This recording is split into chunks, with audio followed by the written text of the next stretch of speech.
Maintenant, je vais passer la parole à Joséphine. Donc, Joséphine Boulinguet, c'est ça, je le prononce bien? Oui, okay. Qui va nous parler, elle, d'une société qu'elle a créée et surtout d'une innovation technologique qui s'appelle Simalti. Merci, bonjour à tous. Voilà, moi en fait j'avais envie de vous parler aujourd'hui du lien qu'il peut y avoir entre l'entreprise, le sport, l'altitude. Une entreprise, bon, moi j'ai créé une entreprise, je suis chef d'entreprise, c'est comme l'ascension d'une montagne. C'est qu'il y a un guide qui nous suit, après on est tous encordés, il ne faut pas se lâcher et il faut des outils. Il faut des outils, il va falloir des bâtons, il va falloir bien se préparer, être physique. Voilà, donc moi j'ai créé Simalti, qui est donc de la simulation d'altitude, donc je fais respirer de l'air d'altitude pour stimuler le corps à mieux utiliser l'oxygène. Donc j'ai des centres pour les particuliers et j'accompagne les entreprises justement sur cette idée de diagnostic de qualité de vie en entreprise. Parce que j'ai fait un constat depuis que je travaille avec les entreprises. Donc moi j'ai commencé par travailler avec une entreprise de 70 pour les préparer pour le marathon de New York. Donc ça a été un peu complexe parce que c'est ma première entreprise et ils sont 70. Donc comment je me suis organisée? Je suis allée dans leur entreprise, je me suis installée au cœur de leur entreprise et je les ai accompagnés au travers de la respiration et donc de ma machine, de mon outil. Ce qui m'a permis en même temps de les préparer physiquement, mais de faire le tampon entre le PDG qui demandait d'être excellent dans les préparations physiques, parce qu'il voulait que tout le monde fasse le marathon, alors que 70% n'avaient jamais couru un an avant. Et en même temps, il fallait continuer à travailler. Donc il y avait les entraînements et il y avait le travail. Donc comment on fait le lien entre ça? Pendant 1 heure, ils s'installaient et ils décompressaient dans notre fauteuil. Voilà, c'était un peu ça l'idée. Donc voilà, mais autour de ça, donc du coup, bon, je vais continuer à vous parler de ça, de cet exemple. À côté de ça, en fait, ils étaient dans l'entreprise, ils étaient beaucoup plus nombreux. Il y en a que 70 qui partaient au marathon de New York. Et puis certains sont venus me voir parce qu'ils voyaient les autres assez détendus, ils sortaient de là un petit peu planants. Et donc ils sont venus me voir et ils m'ont dit et nous, on peut essayer?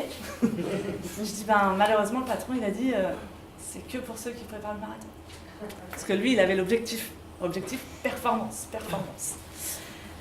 Et là je me suis sentie très frustrée parce que moi, ma mission quand j'ai créé ma société, c'est d'apporter du bien aux autres de différentes manières, que ce soit pour un sportif pour accomplir son objectif ou que ce soit pour une personne qui dort mal, de mieux dormir. Donc, assez frustrée, mais bon, c'était une belle expérience. Je suis allée avec eux aussi au marathon de New York. Et ils sont tous été finishers, donc c'était une très belle expérience. Du coup, après, quand je suis allée taper aux portes des RH, on me disait, oui, mais vous êtes un petit peu un ovni. Nous, on veut bien faire des choses autour de la qualité de vie au travail, mais vous, c'est déjà une étape supérieure. Peut-être qu'on pourrait commencer par des choses plus simples. Alors, je dis oui. Mais il me disait aussi, le problème c'est qu'on a 10 000 offres, mais qu'on ne sait pas ce que nos salariés ont besoin. Donc avec ce constat, qu'est-ce que j'ai fait? J'ai commencé à travailler avec un de mes clients qui dans son entreprise se demandait qu'est-ce qu'avait besoin de ses salariés. Et du coup, j'en reviens à la machine, que je vais vous montrer normalement. Voilà, donc vous êtes allongé dans un fauteuil. La machine est là-bas, donc je pourrais vous la montrer. Et l'idée, c'était de détecter ce qui avait besoin les salariés, au niveau individuel et collectif pour pouvoir proposer un projet à l'entreprise. L'avantage que j'ai avec ma machine, c'est qu'au-delà de poser des questions aux salariés ou de le faire rencontrer un coach spécialisé, c'était que physiologiquement, on allait avoir des données parce que ma machine enregistre physiologiquement ce qui se passe au niveau fréquence cardiaque et au niveau saturation en oxygène. Alors, tout le monde ne connaît pas forcément ce que c'est que la saturation en oxygène, c'est la captation de l'oxygène par les globules rouges. Plus on va en altitude, plus la saturation en oxygène baisse parce qu'il y a moins d'oxygène.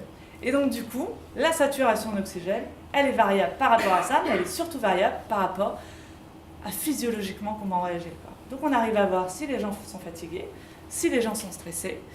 Et alors quand je parle de stress, c'est pas le stress général. Nous, on parle d'hormones de stress. Il y a 2 hormones de stress notamment au niveau des reins, c'est le cortisol et l'adrénaline. Le cortisol, c'est la mauvaise, l'adrénaline, c'est la bonne, c'est celle qui nous donne la niaque. Donc voilà, donc du coup, voilà comment j'ai monté ce projet d'accompagner les entreprises pour trouver vraiment ce qu'avaient besoin les salariés. Et je ne parle pas forcément des salariés du bas de l'entreprise, c'est les managers, parce que les managers aussi, ils ont de la pression, ils ont tout ça, on dit toujours que la pression vient des managers, mais non, eux aussi, ils en ont d'au-dessus.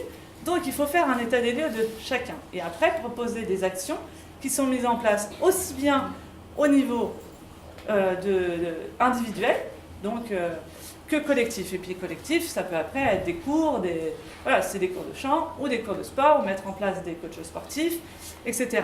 Le lien, c'est l'activité physique pour moi. L'activité physique, c'est de faire travailler votre respiration et de faire travailler votre cœur. C'est ça qui vous donnera l'énergie pour progresser et pour être plus performant. Et quand je vous parlais tout à l'heure que pour monter la montagne, il fallait des outils, voilà, c'est ces outils-là qu'il faut, c'est être accompagné de manière extérieure à l'entreprise pour pouvoir atteindre ses objectifs, parce qu'on ne peut pas tout avoir en interne. Qu'est-ce que je vous ai mis d'autre là? Parce que moi, je préfère vous exprimer des présentations que... Donc voilà, pour mon approche donc physiologique, mentale et physique, parce qu'on fait aussi passer des petits tests pour voir, on n'est pas médecin, mais pour voir si le cœur va bien, si tout ça, donc des petits tests. Voilà. Moi, j'ai fait assez court, je voulais que ça soit assez intense, que vous compreniez bien l'idée, c'est de vraiment partir, quand on parle de qualité de vie au travail, il y a beaucoup de choses qui sont dans la qualité de vie au travail. Moi, c'est le bien-être et l'activité physique des gens qui, je pense, donnera l'énergie. Et j'aimerais vous dire un mot, c'est que moi, je pense que je suis une entrepreneuse et je pense que tout le monde ne peut pas être entrepreneur, mais tout le monde peut être intrapreneur, et je pense que c'est mon mot. Je pense que dans votre entreprise, il faut que vous soyez vous-même à l'origine de vos décisions et de pouvoir insuffler justement vos talents, comme on parlait tout à l'heure, pour être le plus productif possible pour votre patron ou pour votre manager, etc. Ce n'est pas forcément facile de faire passer ce message-là, donc il y a des manières de communiquer après en interne pour faire passer ces messages-là, mais je pense que l'intrapreneuriat est une bonne chose en entreprise. J'ai juste une petite question, je ronde, je ne la garde pas pour la fin, je te la pose tout de suite si tu permets. Donc tu mesures de façon empirique les résultats que tu as avec les entreprises et les salariés que tu rencontres et que tu prépares. Voilà. Okay. Est-ce qu'il y a sinon une étude ou des études scientifiques qui valident le bien fondé de ta solution Simalti? Oui, alors moi j'ai créé Simalti parce que j'ai passé 1 an en Nouvelle-Zélande. Là-bas, ça fait déjà 20 ans que c'est développé, principalement pour les sportifs. Ils n'ont pas trop de problèmes de bien-être là-bas, ils sont quand même cool. Mais principalement pour les sportifs. Mais en France, et moi mon optique est de tendre au-delà du bien-être vers la partie science plus tard, mais en France c'est un peu compliqué. Il y a des études sur les bienfaits de notre pratique, sur l'hypertension, sur le diabète, sur l'asthme, tout ça c'est lié au stress, c'est ce qu'on disait. Donc il y a des études qui ont été faites en Russie, aux États-Unis et à Macao en Chine. Et nous, en ce moment, nous avons une étude qui est en cours à Grenoble, enfin pas nous, mais il y a une étude qui est en cours sur notre méthode à Grenoble, sur tout ce qui est maladie donc, cardiovasculaire, principalement sur des obèses pour avoir les marges de visibilité sur l'impact. Et donc nous avons eu la première conférence que j'ai menée au mois d'octobre l'année dernière à Paris. Nous aurons la deuxième avec les résultats en fin d'année cette année, au mois d'octobre, donc sur Paris également, sur justement les bienfaits sur toutes les maladies cardiovasculaires. Et souvent c'est lié parce que on commence par une hypertension légère et puis on arrive... Sachant que le stress est un des facteurs de l'hypertension et donc des maladies et du diabète et de l'asthme, hein, parce que qui est oppressé au niveau d'ici et respire mal, à un moment donné va faire des crises d'asthme, etc. C'est pas que venant de la petite enfance, etc. Ça se provoque aussi avec le temps.